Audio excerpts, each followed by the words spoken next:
So dear student, we are starting with the new chapter, Survey, Search and Seizure, study note 6. And in our handwritten note, this chapter is merged with income tax authorities and its power. So, but you please write down it separate as a separate chapter. So what are the powers of income tax authorities? Section 131, we will refer again and again multiple times that income tax authorities are having certain power. And to understand this power, I have always advised you to watch two movies called Raid plus Special 26. These two movies will guide you that how exactly a raid is being conducted on the assessee and what are the powers income tax department are actually having. So some of the powers we are going to discuss here, and we have to remember this power because this will be referred again and again. So please by heart karo yahi pe 131, mark it most important, ठीक है ना, most important. Whatever section I'm telling you are important one, they are literally important. Income tax authority and dispute resolution panel, IT authority and DRP, याद आ रहा है ना आपको DRP 144C, याद आ रहा है क्या? DRP हमने बात किया था अभी असेसमेंट प्रोसीजर में. A foreign company or non-resident has power to go and ask for a draft assessment order before finalization of the assessment. तो वो DRP की बात करते हैं. तो IT authority as well as DRP have the power vested in a civil court. जो civil court को जो भी power होते हैं वो सारे के सारे power इनके पास भी होते हैं. तो सर सिविल कोर्ट को कौन से पावर होते हैं? तो सिविल कोर्ट को जो पावर होते हैं ना उसको हम लोग देसी बोलते हैं. देसी, वी रिमेंबर एज अ देसी पावर्स, ठीक है ना. So what do you mean by DEIC powers? Discovery and inspection. Discovery and inspection मतलब वो कुछ ढूंढ सकते हैं, कुछ इंस्पेक्शन लगा सकते हैं आप लोगों के ऊपर. किसी को बोल सकते हैं कि जाके ढूंढ के लाओ, ये चीज को डिस्कवर करो. एनफोर्सिंग द अटेंडेंस, आपको बुलाया जा सकता है जबरदस्ती, ठीक है ना. एनफोर्सिंग मतलब आपको रिक्वेस्ट नहीं किया जा रहा है, जबरदस्ती आपको बुलाया जा रहा है. Enforcing the attendance of any person, ठीक है ना, any person including any officer of a banking company. Examine him on the oath. E क्या होता है? Examine him on the oath. Sir अच्छा ठीक है, examine him on the oath का क्या मतलब है? मतलब एन एग्जामाइन नहीं, ये इधर ही कंटिन्यूएशन में है, अलग से पॉइंट नहीं है. Enforcing attendance of any person including any officer of a banking company and examine him on the oath. वो बोलते हैं ना गीता पे हाथ रख के कसम खाता हूं जो भी बोलूंगा सच के सिवा कुछ और नहीं बोलूंगा. और एक बार आपने ओथ लेके अगर आपने झूठ बोला तो आगे जाके आप देखोगे लॉ में आपको पेनाल्टीज भी लगती है और आपको प्रोसिक्यूशन भी हो सकता है आपके ऊपर, आपको इंप्रिजमेंट हो सकती है. तो ये तो हो गया sir D, discovery and inspection. E, enforcing the attendance. C, compelling the production of the books of accounts and documents. आपको कंपेल किया जाएगा, मैंडेट किया जाएगा, जाओ ये सारे डॉक्यूमेंट्स लेकर आओ, ये सारे बुक्स ऑफ अकाउंट लेकर आओ, ये सारे पेपर लेकर आओ, ठीक है ना. तो compelling production of the books of account and document. And I, issuing commissions. Summons बोलते हैं इसको. कमीशंस मतलब सर अगर कोई प्यार से नहीं आ रहा है तो उसको अरेस्ट करके भी लेकर आया जा सकता है, ठीक है. तो पावर ऑफ देसी याद रखो. D stand for discovery and inspection, E stands for enforcing the attendance, I stands for issuing the commission, C stands for compelling the books of accounts. और बुक्स ऑफ अकाउंट्स आपके seize किए जाते हैं वहीं पे.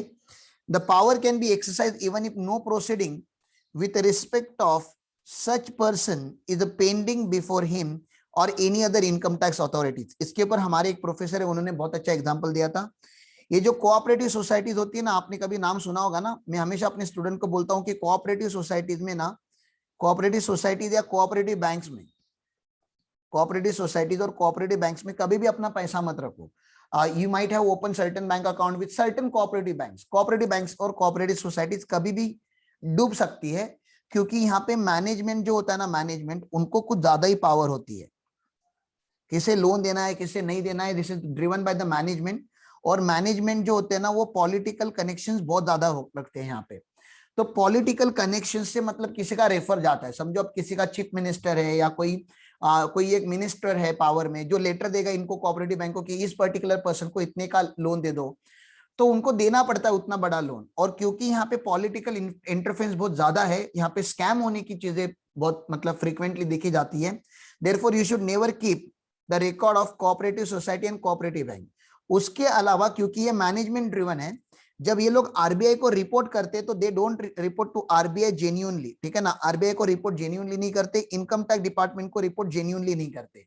Manipulate करके करते हैं। आईसीआईसीआई बैंक वैसे नहीं करेगा, एचडीएफसी बैंक वैसे नहीं करेगा, एसबीआई वैसे नहीं करेगा। एसबीआई जो रिपोर्टिंग करना है वो डेफिनेटली रिपोर्ट करेगा, लेकिन ये जो बैंक होते हैं ना, ये कोऑपरेटिव बैंक वगैरह, ये लोग रिपोर्ट नहीं करते थे। तो एक बार इनकम टैक्स डिपार्टमेंट ने क्या किया ना, एक बार इनकम टैक्स डिपार्टमेंट ने किसी कोऑपरेटिव सोसाइटी या कोऑपरेटिव बैंक को ना नोटिस दे दिया कि हमें list of fix deposit holder चाहिए। आपके यहाँ पे किसने किसने फिक्स डिपॉजिट रखा हुआ है एक पर्टिकुलर अमाउंट के ऊपर, से फॉर एग्जांपल 10 लाख के ऊपर जिसका जिसका फिक्स डिपॉजिट है, उनका हमको नाम चाहिए। आप बिलीव नहीं करोगे, आप कोऑपरेटिव सोसाइटीज में विदाउट परमानेंट अकाउंट नंबर भी अकाउंट ओपन करते हैं। मेरे रूरल एरिया में बहुत सारे ऐसे लोग हैं जिनका कोऑपरेटिव सोसाइटी में अकाउंट है और उसका कोई रिकॉर्ड नहीं है। उन्होंने ना ही वहां पे आधार कार्ड दिया हुआ है, ना ही पैन कार्ड दिया हुआ है, ठीक है ना, बस उनके नाम पे अकाउंट ओपन हो जाता है, उसका कहीं पे रिपोर्टिंग नहीं होता। तो ऐसे केस में इस कोऑपरेटिव सोसाइटी को जब नोटिस आया, तो कोऑपरेटिव सोसाइटी ने लेटर लिखा इनकम टैक्स डिपार्टमेंट को कि हम ये नहीं बताएंगे कि हमारे पास किसका किसका फिक्स डिपॉजिट है, आप हमें बताओ कि आपका असेसमेंट कौन से असेसी के अगेंस्ट चालू हो चुका है, जिस असेसी के अगेंस्ट असेसमेंट चालू हुआ है उसी असेसी के अगेंस्ट हम आपको इंफॉर्मेशन देंगे, नहीं तो हम आपको जनरल इंफॉर्मेशन नहीं देंगे। ऐसा इन्होंने रिप्लाई लिखा। उस रिप्लाई को स्क्वॉश करने के लिए, ठीक है ना, गवर्नमेंट ने अमेंडमेंट लाया, क्लैरिफिकेशन लाया कि हमने जब इनकम टैक्स डिपार्टमेंट, हम इनकम टैक्स डिपार्टमेंट है, हमने जब बैंक के पास, कोऑपरेटिव सोसाइटी के पास या किसी के पास भी जब ये इंफॉर्मेशन मांगी है ना, तो उसको ये इंफॉर्मेशन देनी ही पड़ेगी। वो ये आर्ग्यू नहीं कर सकता कि आपको ये इंफॉर्मेशन क्यों चाहिए, किसके अगेंस्ट आपका असेसमेंट चालू है, ये हमारी कॉन्फिडेंशियलिटी ब्रेक कर रहा है।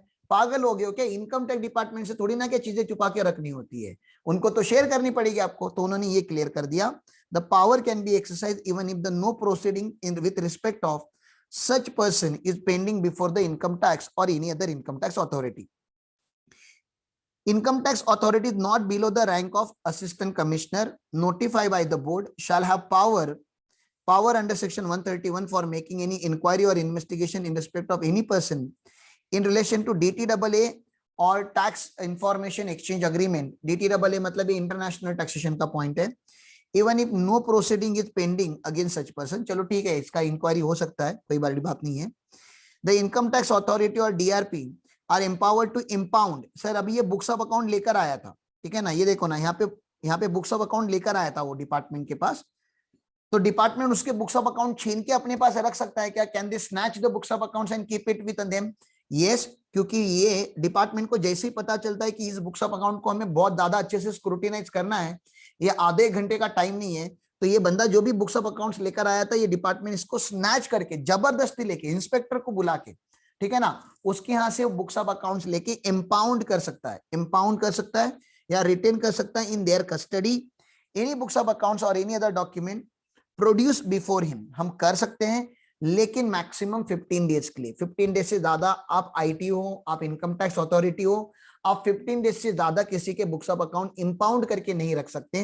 लेकिन अगर आपको 15 डेज से ज्यादा का टाइम चाहिए, तो गवर्नमेंट ने बोला है not beyond 15 days without approval of chief commissioner और कमिश्नर ऑफ इनकम टैक्स। अगर आपने चीफ कमिश्नर या कमिश्नर से अप्रूवल ले लिया है, अपने सुपर सुपर सुपर बॉस से अप्रूवल ले लिया है, तो फिर जरूर कुछ ना कुछ जेन्युइन रीजन होगा। तो उन जेन्युइन रीजन के केसेस में आप 15 डेज से ज्यादा भी बुक्स ऑफ अकाउंट इंपाउंड कर सकते हो। अदरवाइज मैक्सिमम टाइम लिमिट जो दिया गया आपके मॉड्यूल ने या आपके लॉ ने, वो 15 डेज का दिया गया है। तो ये हो गया सेक्शन 131 मेरा यहाँ पे, ठीक है ना। ये देखो सेक्शन 131, यहाँ पे इन्होंने सारी पावर लिखी हुई है। सिविल कोड प्रोसीजर में इसको ये बोलते हैं civil code, code of civil procedure, ठीक है ना। 1908 की जो पावर है ना, इसको हम देसी पावर बोलते हैं, DEIC power. Discovery and inspection, enforcing the attendance, compelling the production, issuing the commission, summon देना होता है।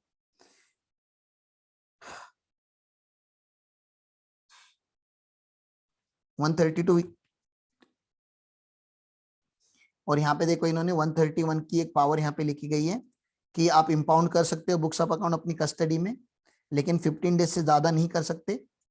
For a period exceeding 15 days करना है तो आपको प्रिंसिपल चीफ कमिश्नर या प्रिंसिपल डायरेक्टर का अप्रूवल लेना पड़ेगा, हायर अथॉरिटीज का अप्रूवल लेना पड़ेगा।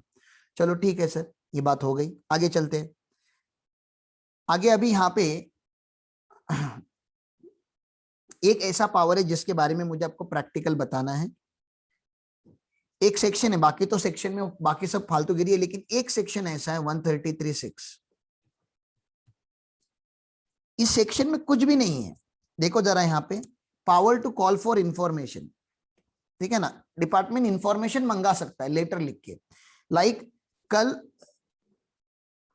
कल राज सर को नोटिस आ सकता है, कल राज सर को नोटिस आ सकता है, ये जो राम पाटिल आपके यहाँ पे काम करता है, हमें इसका इंफॉर्मेशन चाहिए।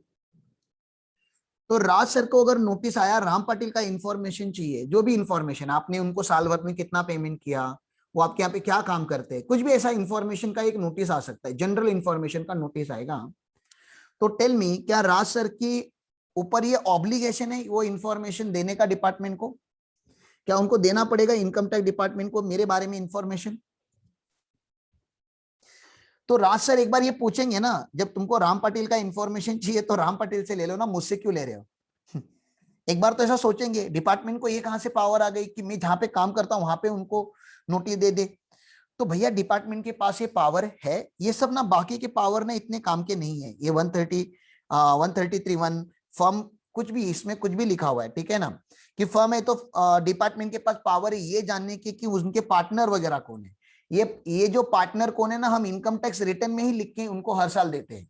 तो ये बड़ा पावर नहीं है। एचयूएफ है तो उनको नेम एंड एड्रेस चाहिए, किसका, मैनेजर का या मेंबर्स ऑफ द फैमिली का। ये भी एकदम जनरल इंफॉर्मेशन है, इनकम टैक्स डिपार्टमेंट के पास होता ही है।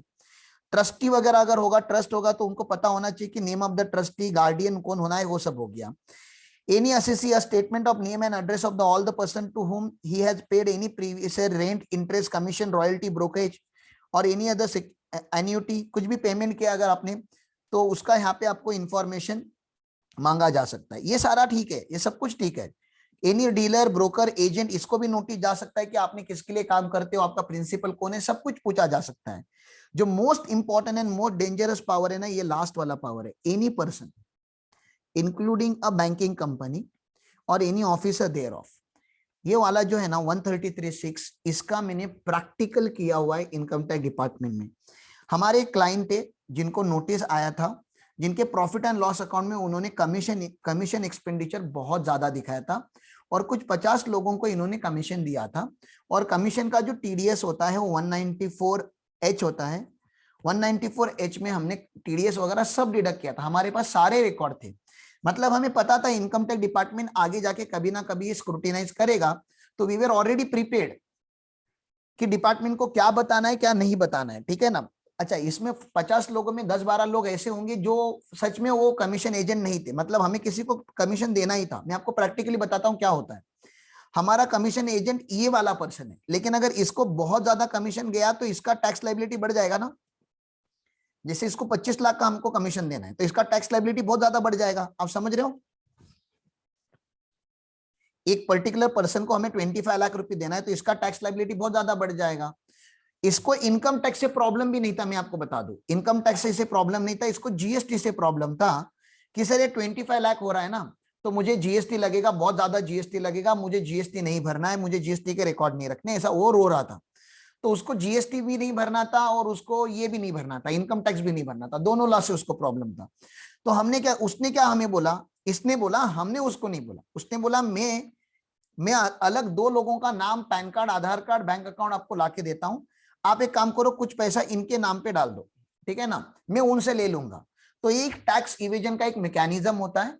अब हमें क्या प्रॉब्लम है, हम तो कंपनी है, हमें जैसे उसने रिक्वेस्ट कर दिया हमने वैसे उसको पेमेंट कर दिया। तो इसके अकाउंट में हमने 10 लाख दे दिया, इसके अकाउंट में हमने 10 लाख दे दिया, और शायद इसके अकाउंट में 5 लाख दे दिया। अब जेन्युइनली हमारे लिए जो काम करता है वो ये बंदा है, इसको 25 लाख जेन्युइनली देना था। अब उसने 2 नाम लाके दिए ताकि ये टैक्स की चोरी करना चाहता है, हम टैक्स की चोरी नहीं करना चाहते। तो डिपार्टमेंट ने कंपनी को नोटिस दिया कि आपके यहाँ पे कुछ ज्यादा ही कमीशन एजेंट है, एक कंपनी में इतने कमीशन एजेंट शायद नहीं होंगे, या सारे के सारे जेन्युइन नहीं होंगे। इसका बहुत बड़ा स्क्रूटिनी चला, और लास्ट में क्या बोला ना, मैंने सारे डॉक्यूमेंट दिए थे डिपार्टमेंट को, इन लोगों का पैन कार्ड, आधार कार्ड, बैंक स्टेटमेंट, इन लोगों का इनकम टैक्स रिटर्न, सब कुछ मैंने इनकम टैक्स डिपार्टमेंट को जाके दे दिया था। आप बिलीव नहीं करोगे, वो लोग हमें डॉक्यूमेंट के बेसिस पे इनकम टैक्स डिपार्टमेंट हमें पेनाल्टी लगा ही नहीं पाता। लास्ट में डिपार्टमेंट ने बोला, इनकम टैक्स डिपार्टमेंट के ऑफिसर ने बोला, मैं एक काम करती हूँ, इन सबको, लेडी ऑफिसर थी, बोलती है मैं सबको 133.6 देती हूँ। अब मुझे ना डिपार्टमेंट में याद नहीं आ रहा था साला 133.6 है क्या, तो जब मुझे सेक्शन ही नहीं पता तो मैं उसको रिप्लाई कैसे दूं ना। 133.6 का पावर ही मुझे नहीं पता कि 133, मुझे पता है कि कुछ तो इन्फॉर्मेशन मंगाएगी। मैंने बोला इन्फॉर्मेशन क्या मंगाएगी, सारे इन्फॉर्मेशन तो ऑफिसर को मैंने ऑलरेडी सबमिट किए हैं, पैन कार्ड, आधार कार्ड, बैंक स्टेटमेंट सब कुछ तो दिया हुआ है, सारी एंट्री दिख रही है, मेरे बैंक अकाउंट में डेबिट हुआ है, उसके बैंक अकाउंट में क्रेडिट हुआ है, तो कोई कोई ऐसा मैंने उनका टीडीएस डिडक्ट किया हुआ है, जो भी लॉ में कंप्लायंस होते हैं सारे कंप्लायंस मैंने किए हुए हैं। तो 133.6 में ऐसा क्या कर लेंगी मैडम, ठीक है ना। घर पे जाके मैंने 133.6 देखा तो इतना सा ही लिखा हुआ है। क्या मंगा सकती है मैडम 133.6 में, information in relation to such points और मैटर्स और स्टेटमेंट। क्या क्या मंगा सकती है मैडम, इंफॉर्मेशन मंगा सकती है इन रिलेशन टू पॉइंट्स, कुछ पॉइंट्स पूछे जा सकते हैं, कुछ मैटर्स को डिस्कस किया जा सकता है, स्टेटमेंट ऑफ अकाउंट्स मंगाया जा सकता है, अफेयर्स कि आपका बिजनेस अफेयर्स कैसे चल रहा है इनके साथ, अफेयर्स मतलब बिजनेस क्या है आपका वो पूछा जा सकता है, in manner specified giving the information in relation to such points or matters which will be useful for or relevant to any inquiry or proceeding under the act। कुछ भी नहीं लिखा, एकदम जनरल भाषा में लिखा है कि डिपार्टमेंट आपको बात करने के लिए बुला सकता है। मुझे बता दो ना, इसको अगर डिपार्टमेंट ने बुला दिया, इसका अगर इंट्रोगेशन हुआ, इंटरव्यू हुआ डिपार्टमेंट में, तो ये सारे आंसर दे पाएगा, लेकिन ये दोनों आंसर नहीं दे पाएंगे ना, क्योंकि इन्होंने तो कभी कंपनी के लिए काम ही नहीं किया है। Do you agree?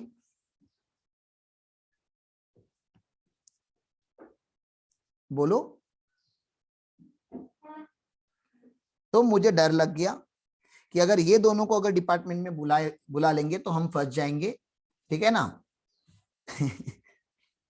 उसके आगे क्या हुआ मैं बता नहीं पाऊंगा आप लोगों को, वो cannot come on record, but I was afraid 133.6 का मुझे भी डर लगता है एकदम छोटू सा पावर कि वो डिपार्टमेंट उनको ऑफिस में बुलाने का पावर रखता है, और इस पावर के अंडर डिपार्टमेंट बहुत सारी चीजें निकाल सकता है लोगों से जो यूजुअली बाहर नहीं आनी चाहिए, ठीक है। तो आप ये बात याद रखो। However if no proceeding is pending, अभी क्या मैंने बोला प्रोसीडिंग पेंडिंग होगा तो ही मंगा सकते हो, लेकिन मैंने फिर वो कोऑपरेटिव बैंक का एग्जांपल दिया आपको कि प्रोसीडिंग पेंडिंग नहीं भी होगा तभी भी हम इंफॉर्मेशन मंगा सकते हैं। However if no proceeding is pending then this power can be exercised only with the prior approval of, आपको अप्रूवल लेना पड़ेगा किसका, डीजीआईटी का, सीसीआईटी का, डीआईटी का, सीआईटी का, जेडीआईटी का, मतलब सीनियर ऑफिसर का आपको अप्रूवल लेना पड़ेगा और कुछ नहीं है। एग्जांपल देखो, ये मैंने बता दिया, इंफॉर्मेशन फ्रॉम बैंक, ये मैंने अभी आपको जो कोऑपरेटिव सोसाइटी का एग्जांपल दिया ना, पॉलिटिकल लोग वगैरह बहुत सारे पैसे दबा के रखते हैं, ब्लैक मनी यहीं पे रखते हैं, जिनके पास ब्लैक मनी है ना वो लोग बड़ी बड़ी बैंक्स में नहीं रखते ब्लैक मनी, ब्लैक मनी को कोऑपरेटिव सोसाइटीज में रखा जाता है, ठीक है।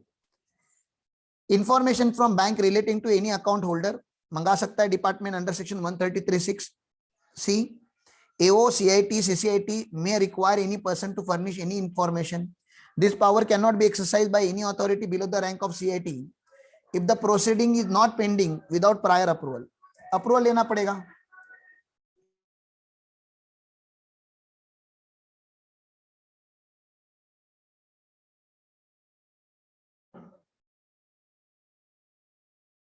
So this is one power. Another power is section 133B, power to collect information. Power to collect information. IT authority may enter at any place at which business or profession is carried on and collect the information from there. IT authority may enter at any business premises referred above only during the working hours at which such place is open for the business or profession. However, IT authority cannot remove or cause to remove from the place where he has entered any cash, stock or any other valuable article or thing.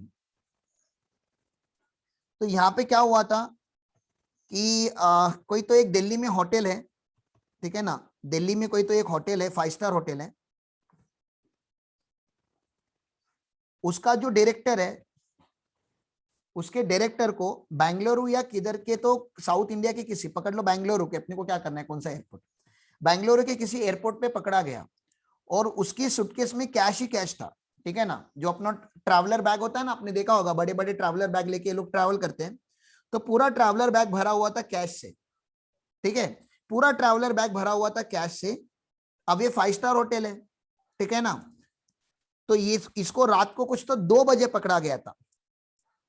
तुम समझ रहे हो, रात को 2 बजे की जो flight होती है ना, ये भी बहुत स्मार्ट था, ये कैश का धंधा करना था ऐसा, तो ये रात के 2 बजे की फ्लाइट, मतलब 2 बजे जो बैंगलोर में लैंड हुई है फ्लाइट, उस फ्लाइट से ये जा रहा था। और इसका जब ये कैश का बैग पकड़ा गया तो ये इंफॉर्मेशन क्या देने लगा, अरे सर ये तो मेरा कैश है ही नहीं, ये तो मेरे होटल का कैश है, ये तो मैं कहीं पे लेके जा रहा था, बस कुछ हमारी होटल की डीलिंग होने वाली है। ऑब्वियसली इतना बड़ा कैश लेके कोई ट्रैवल नहीं करता ऐसे एयरपोर्ट वगैरह पे, तो सस्पिशियस तो लगेगा। तो डिपार्टमेंट ने इसको यहाँ पे बेंगलुरु में डिटेन किया और इन्होंने बोला अगर ये इतना बड़ा कैश लेके ये जा रहा है और ये होटल का बार बार नाम बता रहे हैं 5 स्टार होटल का, कोई तो जाओ वहां पे 5 स्टार होटल में अभी के अभी, दिल्ली में से, दिल्ली के ऑफिसर, इनकम टैक्स ऑफिसर अभी के अभी आईटीओ वगैरह यहाँ पे चले जाओ और वहां पे जाके क्रॉस कंफर्मेशन करो कि ये जो बता रहा है वो सही बता रहा है कि कुछ मतलब झूठ बना बना के स्टोरी बता रहा है, मतलब ये पैसा इसका है कि होटल का है, दोनों में चोर कौन है वो ढूंढना है। अभी रात के 2 बजे ये ऑर्डर निकलते निकलते रात के 3 बज गए, तो मैं आपको क्या पूछ रहा हूं, क्या रात के 3 बजे इनकम टैक्स अथॉरिटी किसी 5 स्टार होटल में जाके इंक्वायरी कर सकता है क्या? रात के 3 बजे मैं आप लोगों को पूछ रहा हूं, रात के 3 बजे क्या इंक्वायरी? रेड नहीं है ये, this is not income tax raid, red तो कभी भी आ सकती है, अभी खाली बात करने जा रहा है, कंफर्मेशन करने जाना है, रेड नहीं है बाबा, ये इनकम टैक्स रेड नहीं है, रेड की पावर अलग बताऊंगा मैं, ये खाली बात करने जा रहा है, इसका कोई असेसमेंट पेंडिंग नहीं है, इसके बारे में हमारे पास कुछ भी इंफॉर्मेशन नहीं है, ये खाली उसका डायरेक्टर हमको बता रहा है कि ये मेरा पैसा नहीं है, ये होटल का पैसा है, ये बार बार यही बता रहा है मेरा पैसा नहीं है, होटल का पैसा है, होटल में कैश आता है और ये लीगल मनी है सर, ये ब्लैक मनी नहीं, तो इसका क्रॉस कंफर्मेशन करने जा सकता है क्या? तो अभी अभी मैंने आपको क्या पढ़ाया, हाँ डिपार्टमेंट के पास पावर है टू कलेक्ट इंफॉर्मेशन, ये डिपार्टमेंट कहीं पे भी जा सकता है, बट जा सकता है only during the business hours, जा सकता है only during the business hours, open for the business. मुझे बोलो 5 स्टार होटल का बिजनेस आवर्स क्या होता है? कोई भी होटल पे जब रुका होगा, क्या कोई रात को 3 बजे जाके 5 स्टार होटल पे रूम बुक कर सकता है, चेक इन कर सकता है? जल्दी बोलो, क्या चेक इन? अरे नहीं कर सकता हमें। अरे राजा अगर कोई फ्लाइट से, मुझे बताना, मैं रात को 2 बजे अगर फ्लाइट से उतरा हूं तो मैं 2 बजे ही चेक इन करूंगा ना, तुझे क्या लग रहा है मैं एयरपोर्ट पे सोऊंगा क्या सुबह 10 बजे तक? बाबा 5 star hotel is open 24/7।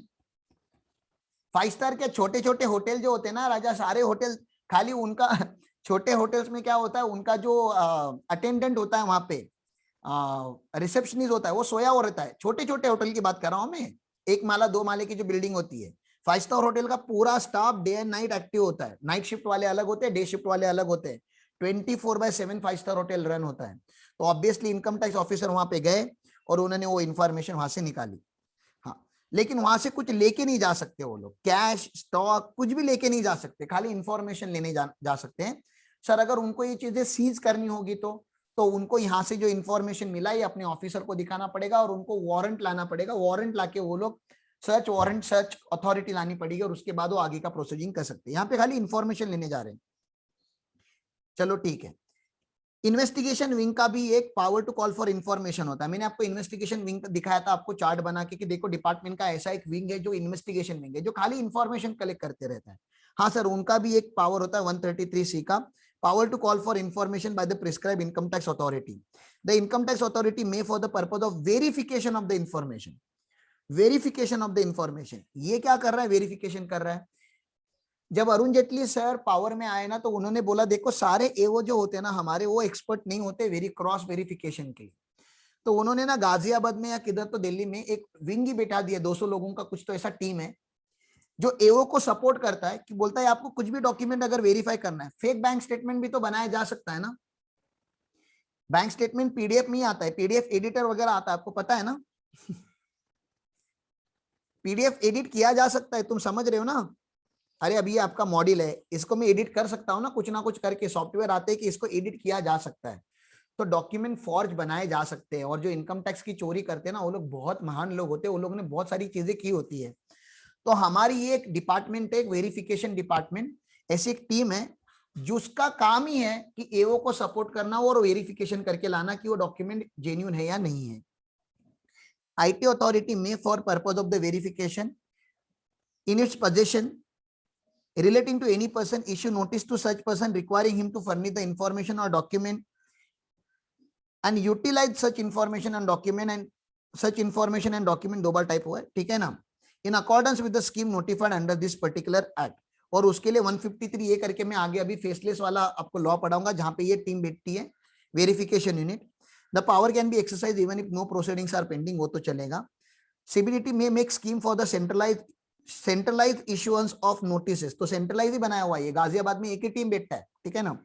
For the purpose of for processing of information और documents under this section, scheme of this section not applicable from the date on which scheme notified under 135A comes into effect। तो वो जो faceless वाला जो आया है ना, faceless आने के बाद ये वाला स्कीम इफेक्ट में नहीं रहेगा, क्योंकि अभी ये वाला स्कीम भी फेसलेस हो चुका है। तो फेसलेस वाला जो हुआ है हम वहां का पढ़ लेंगे जब फेसलेस में जाएंगे तब, ठीक है ना। हाँ, यहाँ तक आप लोगों को कोई डाउट है तो पूछो।